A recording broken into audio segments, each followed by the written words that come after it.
This story is about a stranger found on the roadside, and the secret she brought into her rescuer's home. In the heart of Abuja, inside a beautiful 3-bedroom apartment in Wuse 2, lived 2 women whose friendship everyone admired. Their names were Kemi and Bissy, and for 8 years, they had been closer than blood sisters. But what nobody knew was that one of them was living a complete lie. 8 years ago, Kemi was driving home from her banking job in Central Business District when she saw something that changed her life forever. On the roadside near Burger Junction, a young woman was lying unconscious, her clothes torn, blood everywhere. Kemi's heart stopped.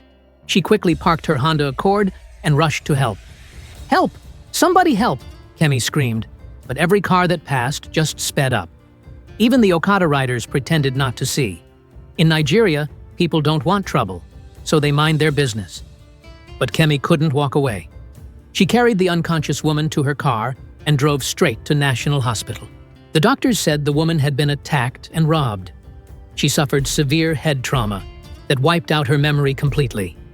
When she woke up 3 days later, she couldn't remember anything. Not her name, not where she came from, not even how to speak Yoruba properly. The only thing she could say was, "I don't know," in broken English. Kemi stayed by her bedside every day. She contacted police stations, radio stations, even pasted flyers around Abuja. But nobody came looking for this mystery woman. After 2 weeks, the hospital said they needed the bed. That's when Kemi made the decision that almost cost her everything. "You can come home with me," Kemi told the woman. "I'll take care of you." Kemi took her to her small 1-bedroom flat in Kubwa and gave her the name Bisi, a name she had always loved. She bought her clothes from Wuse Market, taught her how to use a phone, even enrolled her in adult education classes. Kemi treated Bisi like the sister she never had. Within 2 years, Bisi had learned so much that Kemi got her a job as a receptionist at the same bank where she worked. They saved money together and moved to that beautiful apartment in Wuse 2. Bisi was smart, funny, and loyal. Everyone at the bank loved her. People even said they looked like real sisters. For 8 years, their friendship was perfect. They shared everything: clothes, secrets, dreams, even the same taste in jollof rice. Kemi trusted Bisi with her life. She never suspected that the woman she saved was actually her worst enemy. Everything changed on one hot Friday evening in July. Kemi and Bisi were waiting for a taxi outside Chetty Plaza after shopping when a black Range Rover Sport pulled up. The driver rolled down his window, and Kemi's breath caught in her throat. The man was gorgeous, tall, dark, with the kind of smile that made women forget their own names. "Ladies, where are you going?" he asked in a deep, confident voice. His name was Dio, and he was a successful oil and gas contractor who had just returned from Dubai. He offered to drop them home, and during the drive, he couldn't take his eyes off Kemi. He asked for her number before they reached their apartment. That night, Bisi sat on Kemi's bed as she got ready for her first date with Dio. "Don't you think this is too fast?" Bisi asked, but her voice sounded strange. "Men who rush are usually hiding something." "It's just dinner, Bisi. Stop worrying," Kemi laughed, applying her lipstick. "Besides, when last did I even go on a date?" Bisi watched her best friend get ready, but inside, something dark was growing. Why did it have to be Kemi again? Why was Kemi always the chosen one? After everything Bisi had been through, after all the pain she had endured, why couldn't she be the one who got the prince? Dio took Kemi to Transcorp Hilton for dinner. The date was magical. They talked about everything: his business, her dreams of opening her own consultancy firm, his travels, her love for Nollywood movies. By the time he dropped her home at midnight, Kemi was floating on cloud 9. "How was it?" Bisi asked from the couch, pretending to watch African magic. "Perfect," Kemi sighed happily. He's different, Bisi. He's actually different." Bisi smiled, but her heart was breaking into a million pieces. That night, she lay in bed staring at the ceiling, listening to Kemi giggle on phone calls with Dio. The sound of her best friend's happiness felt like nails scraping her soul. For weeks, Kemi and Dio were inseparable. He brought her flowers, took her to expensive restaurants, even flew her to Calabar for a weekend getaway. They were the couple everyone envied. But Bisi was dying inside. watching the man she secretly loved fall deeper for her best friend. The day Bisi's evil plan began was the day Kemi casually mentioned Dayo's biggest fear. "That man is terrified of rats," Kemi laughed, stirring her egusi soup in the kitchen. "Like, he once abandoned his house for 3 days because he saw a rat in his kitchen. He hired fumigators and everything before he came back. Can you imagine?" Bisi forced a laugh. "That's not normal fear. That's phobia."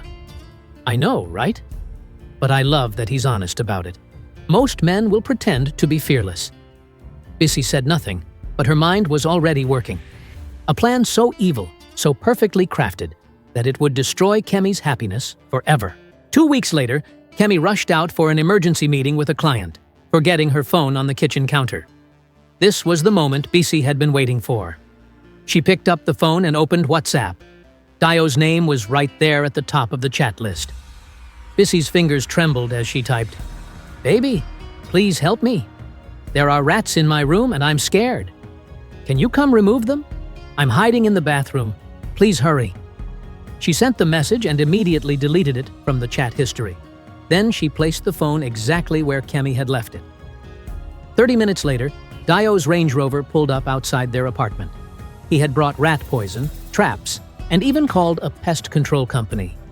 He was ready to be Kemi's hero. But when he opened Kemi's bedroom door, what he saw made his blood freeze. The room was a nightmare. Dead rats were scattered everywhere, on the bed, on the floor, even hanging from the curtains. The smell was unbearable. It looked like the rats had been dead for days, rotting in the heat. Maggots were crawling on the floor. Dayo ran out of the house, gagging and vomiting. His worst nightmare had come true. He jumped into his car and sped away, his hands shaking on the steering wheel. Bisi had spent hours that morning placing dead rats she bought from Wu's market all over Kemi's room. She had even poured palm oil and left food scraps to attract flies and create the most disgusting scene possible.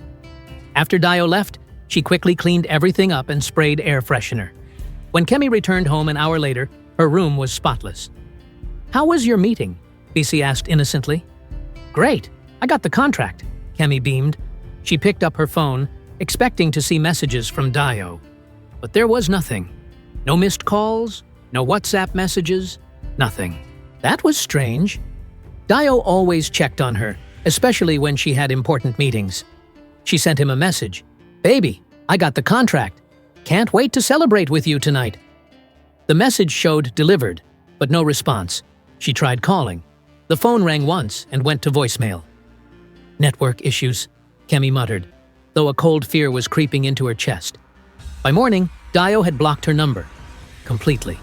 No explanation, no goodbye, nothing. The man who had whispered, "I love you," just 3 days ago, had vanished like smoke. Kemi was devastated. She cried for days, trying to understand what went wrong.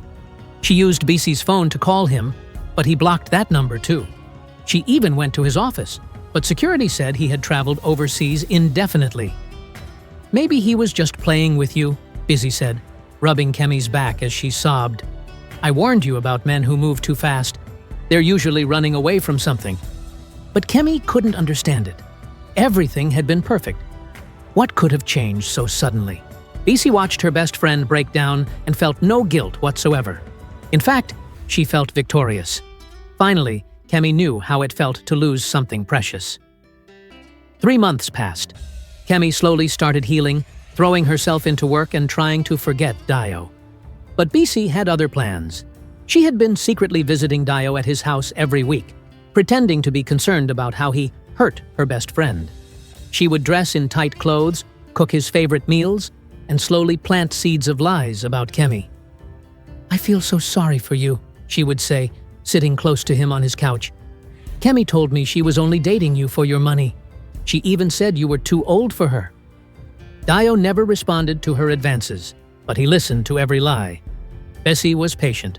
She knew that eventually his guard would come down. On this particular evening, Bisi had prepared Dayo's favorite dish, pounded yam and egusi soup with assorted meat. She had learned from Kemi that it was his comfort food. The aroma filled his house as she set the dining table like a wife would. "This smells incredible," Dio said, genuinely appreciative. For months, Bissy had been the only person showing him kindness. Even though he couldn't get over what he saw in Kemi's room, and even though Bissy's stories about Kemi broke his heart, he was grateful for the friendship. "Anything for you," Bissy smiled, serving him generously. She watched him eat, imagining their future together. In her mind, she was already Mrs. Bissy Adebayo. After dinner, Dio offered to drive her home, but Bissy had been planning this moment for weeks. "Actually," she said shyly, "I have something to confess."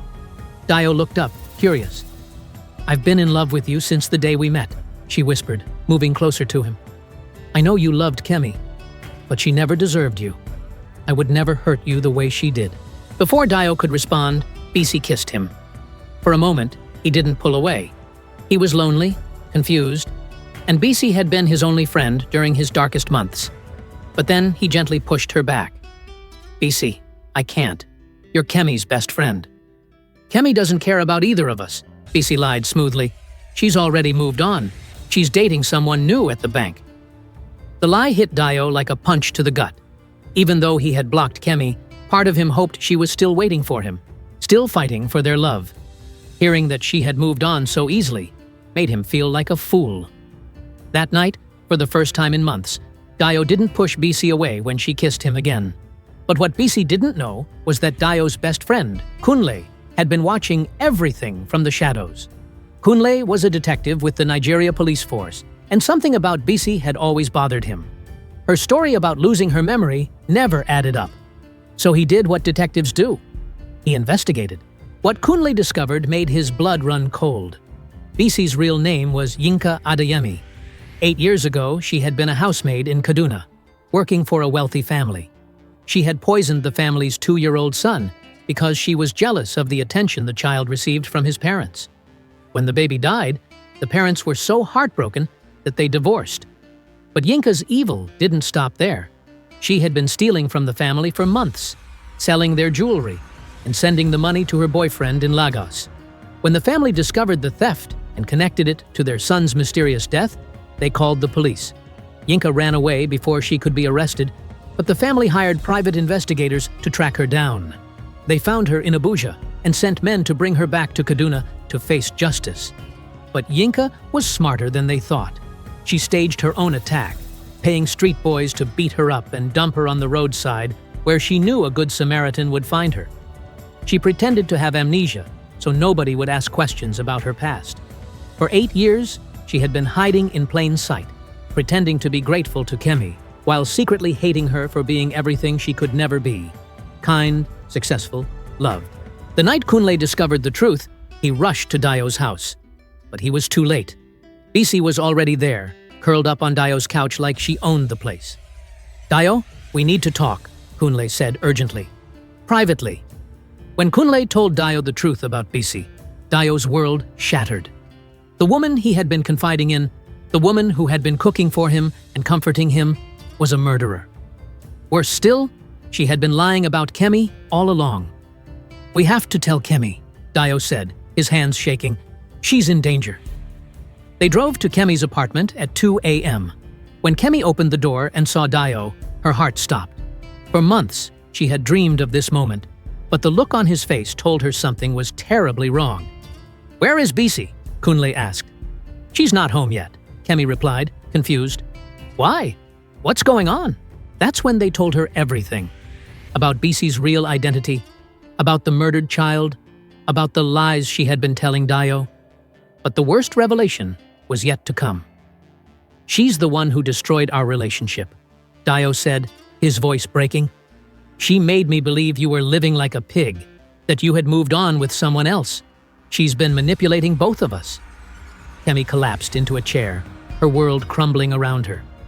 The woman she had saved, the woman she had treated like a sister, the woman she had trusted with her life, had been her worst enemy all along. At 6 a.m., Bissy walked into the apartment, humming happily. She had spent the night at Dio's house, finally believing that her plan had worked perfectly. But when she saw Dio and Kunle sitting in her living room with Kemi, her blood turned to ice.